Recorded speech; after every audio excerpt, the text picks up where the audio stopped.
Hello students. आज 11वीं कक्षा का हमारा इतिहास का जो लेसन चल रहा है, 3 महाद्वीपों में फैला साम्राज्य रोमन साम्राज्य, उसके अंतर्गत लिया गया है। इसमें हम दास प्रथा के ऊपर आज चर्चा करेंगे। दास प्रथा क्या थी? दास प्रथा लोगों का, व्यक्तियों का, औरतों का, बच्चों का व्यापार करना, उनको खरीदना, उनको बेचना, ये दास प्रथा थी, जो प्राचीन काल के अंतर्गत समाज के ऊपर एक कलंक के समान थी। तो इस काल में आमतौर पर लोगों को खरीदा जाता था और बेचा जाता था। कौन खरीदता था? उच्च वर्ग के लोग, पूंजीपति लोग। साधारण लोग भी दास रखना अपना श्रेष्ठ समझते थे कि हम अपना रुतबा समझते थे समाज में कि हमारे पास भी दास हैं। तो ये समाज के, रोमन साम्राज्य के समाज के माथे के ऊपर एक कलंक के समान था दास प्रथा। दास जो थे रोमन साम्राज्य में, इटली जो था उसमें उस काल में ऑगस्टस राजा जो रहा है, उसके काल में 75 लाख की जनसंख्या थी, जिसमें 30 लाख तो दासों की ही संख्या थी। 75 लाख में से 30 लाख दास थे, जिनको खरीदा बेचा जाता था, जिनसे काम करवाया जाता था। खेती का काम, पशु संभालने का काम, घर के काम, सारे कार्य उनसे करवाए जाते थे दासों से। तो रोमन साम्राज्य के अंतर्गत जनसंख्या का बड़ा भाग कौन सा था? दासों का था। ये दास प्रथा जो थी, ये बहुत ही निम्न कोटि की एक प्रथा थी।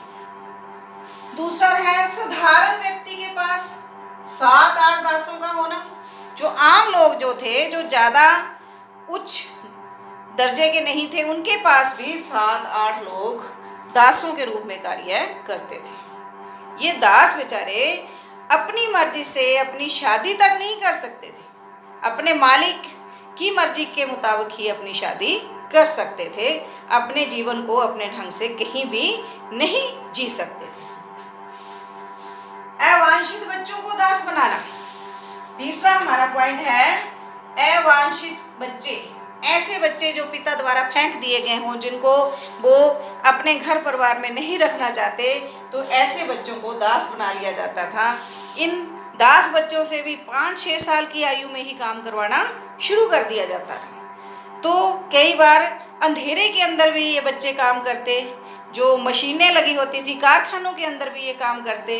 तो ऐसे जो बच्चे थे, इनको बेचारों को नींद भी आ जाती थी, कई बार इनके हाथ तक कट जाते, इनको कोई मुआवजा नहीं दिया जाता था और इनसे काम करवाया जाता था लगातार।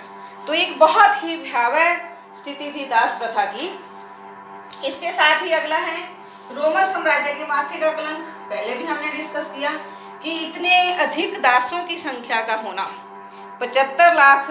हम इटली की, एक रोमन साम्राज्य के अंतर्गत इटली की बात की हमने, तो 75 लाख में से 30 लाख दासों का होना, ये बात कहलाता है कि बहुत सारे, कुछ लोगों ने बहुत सारे लोगों पर अपना अधिकार, आधिपत्य जो था वो जमा रखा था। दासों की दयनीय स्थिति, उनको भरपेट भोजन नहीं मिलता था खाने के लिए। उनसे 16 से 18 घंटे तक काम करवाया जाता था दासों से। सारा दिन वो काम करते, कभी भी वो सुस्ताने नहीं बैठ सकते थे। अगर उनको नींद आ जाती या थोड़े सुस्ती का आलम उनके ऊपर आता, इंसान थे आफ्टरऑल वो भी, तो उनको हंटरों से उनकी पिटाई की जाती थी, उनको बहुत पीटा जाता था।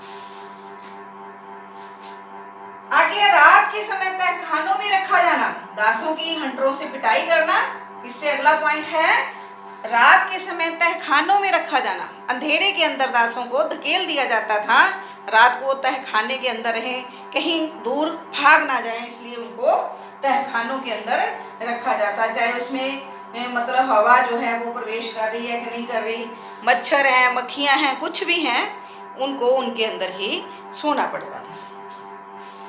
दास स्त्रियों की स्थिति कैसी थी? दास स्त्रियों की स्थिति जो है वो भी ज़्यादा बढ़िया नहीं थी।